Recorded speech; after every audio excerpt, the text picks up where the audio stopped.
Fazer sexo com camisinha no casamento. Se um dos cônjuges não concorda, o que fazer? Bom, a primeira coisa nessa situação é o diálogo, né? Ou seja, primeiro é importante que o casal dialogue.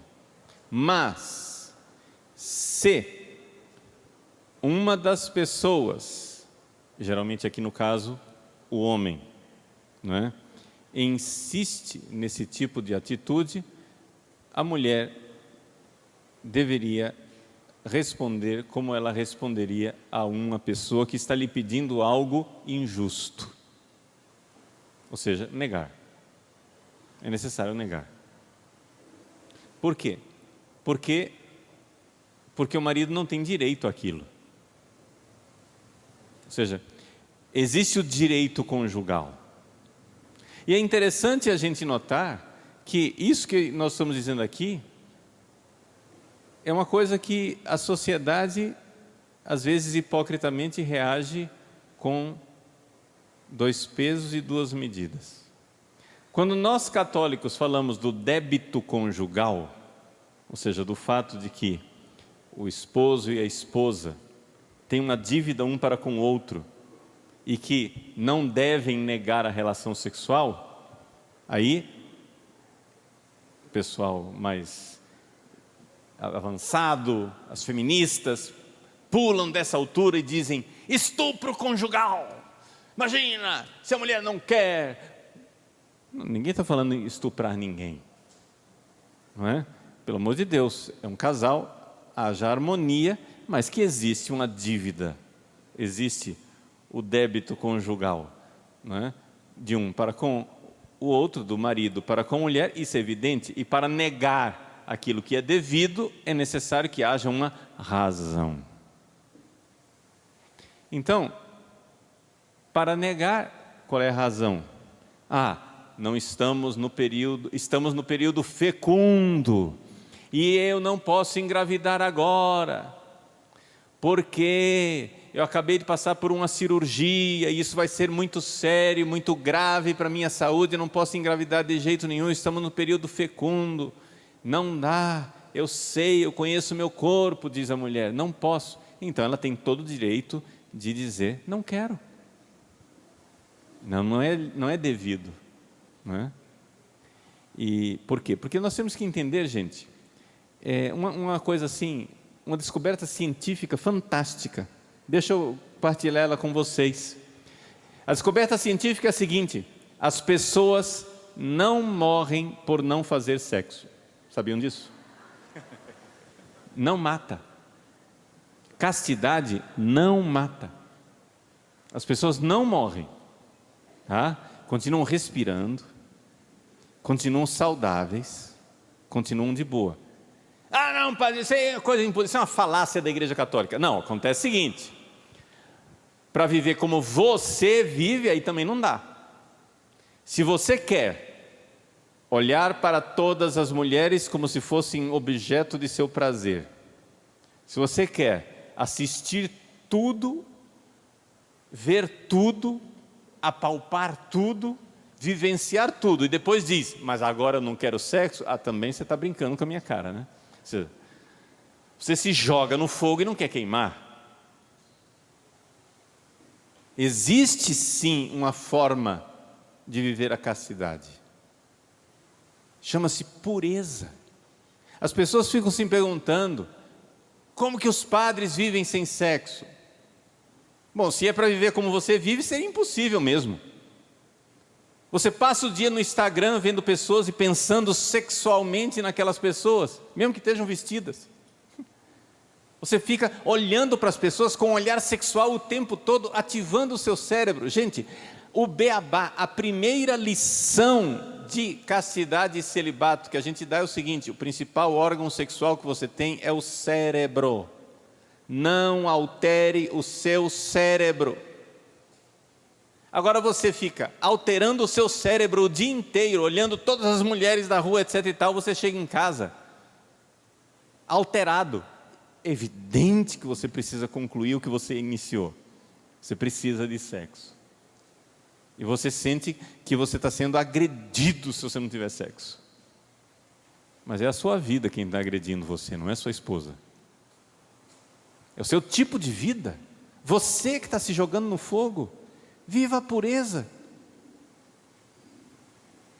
Veja, eu digo isso para os homens porque geralmente, não é, quando a gente fala dessa coisa, já que a pergunta é sobre camisinha, quem quer forçar uma relação com camisinha, geralmente é o homem, não é? Mas por quê? Porque ele precisa, ele acha que ele tem aquela necessidade. Você não tem essa necessidade. Primeiro, se convença disso. Viva a pureza. Dê à sua esposa o tipo de fidelidade que você espera dela.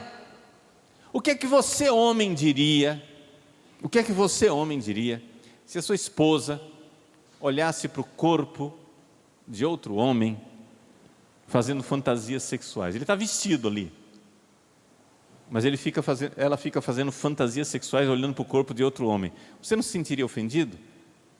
A maior parte dos homens responde: claro, padre, que é isso? Para, que brincadeira é essa? Até dói só de pensar nisso. Pois é, então dê à sua esposa a fidelidade que você espera dela. Dê à sua esposa a fidelidade que você espera dela. Você espera que a sua esposa, quando ela olha para um outro homem e vê que é um homem bonito e sente um certo movimento de atração sexuado, você espera que ela faça o quê? Que ela desvie imediatamente, que ela reaja, né? Por quê? Você espera que a sua mulher reaja como se você estivesse vendo todos os pensamentos dela. Então faça o mesmo. Para de ficar alterando o seu cérebro o dia inteiro. As pessoas ficam alterando o cérebro o dia inteiro em movimentos na direção do sexo e depois reclamam que não conseguem viver sem sexo. Gente, não dá.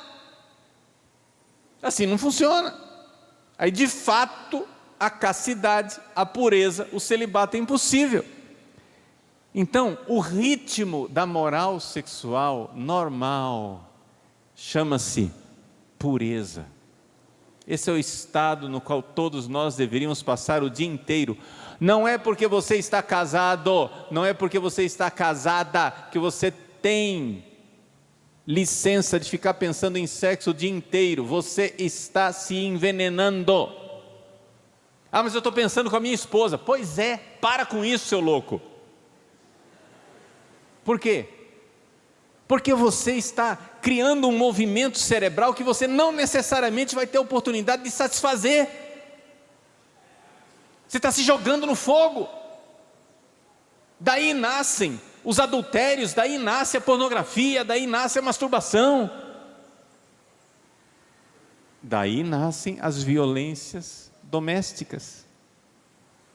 Daí nascem, sim, os estupros conjugais, entre aspas, quando não há diálogo e um fica forçando o outro para uma relação que, no fundo, não precisava ter sido provocada.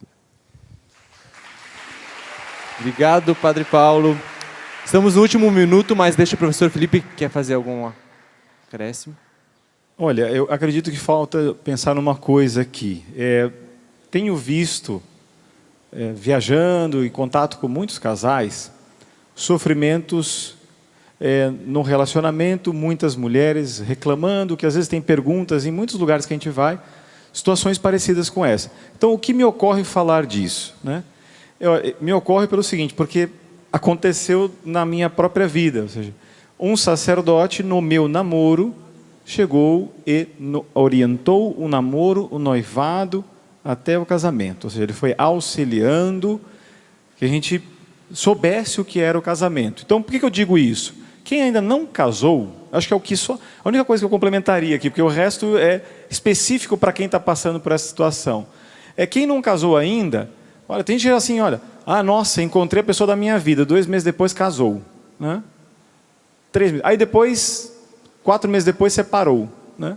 Então, olha, precisa de um tempo de preparação. E esse tempo de preparação, Eu me recordo, olha, o sacerdote me dava vários livros para a gente poder ler sobre a beleza, a grandiosidade do que era o matrimônio, para que depois você não reclame no matrimônio de situações como essas e outras mais. Porque você está se preparando, você está olhando, conhecendo profundamente as realidades. A coisa mais simples para poder ver com quem está casando. Você está casando com um egoísta. Uma das perguntas que o padre mesmo me fazia para que eu fizesse para ela e ela fizesse para mim era: você quer ter filhos? Quantos filhos você quer ter? Só para saber se a pessoa queria. Porque se ela falasse, não, se ela não quer ter filhos ou você não quer ter filhos, olha, não dá para casar, né? Então era uma pergunta básica. Isso a gente já sabia que ter filho a gente queria ter, mas também tinha que ver nível de egoísmo. Eu me lembro de ir no mercado fazer uma compra, né, namorado, e peguei o carrinho, né, saí pegando para levar. Depois, minha namorada, hoje minha esposa, eu lembro que ela mesmo falou assim: que bom que você pegou o carrinho, eu já estava observando se você ia esperar que eu pegasse. Eu olhei, nossa, era um teste? Não estava, ficar mais atento, né? Estou dizendo isso por quê? Porque às vezes a mulher não está olhando, ai, que beleza que ele é, que maravilha que ele é. E às vezes o fulano é um idiota, né? Aí depois você casou com ele, parabéns, aí vai ter que levar sua cruz, vai ter que se santificar, vai ter que ajudar ele a virar gente, entendeu? Então, aí fala assim, não, ó, ele bebia um pouquinho, depois ele espanca, né, como alcoólatra e tal, mas que eu ia mudá-lo. Olha, quem muda é você que muda, tá? Você reza por ele e tudo mais, mas é a pessoa que vai mudar. Então, para não tomar sustos do casamento para quem ainda não casou, conheça antes. Papa João Paulo I, numa carta a um casal, ele mesmo fala: mulher, guarde a si mesmo. Quem fizer isso, você está se preparando para o matrimônio. E você vai ver se ele fica toda hora tentando negociar. Se ele fizer antes isso e você acabar cedendo, provavelmente depois podem ter outras infidelidades. Ele conseguiu ser fiel. Ele conseguiu primeiro fazer um sacrifício. O qual era o primeiro sacrifício? Porque todo sacrifício é filho de uma outra virtude, que se chama obediência, diria a Beata Conchita. Toda mortificação tem uma mãe, que é a obediência. Obediência aos mandamentos da lei de Deus, a Deus sobre todas as coisas. Então, por isso, no casamento só vejo isso: preparar-se no namoro, no noivado, em vistas da eternidade. Uma salva de palmas, gente.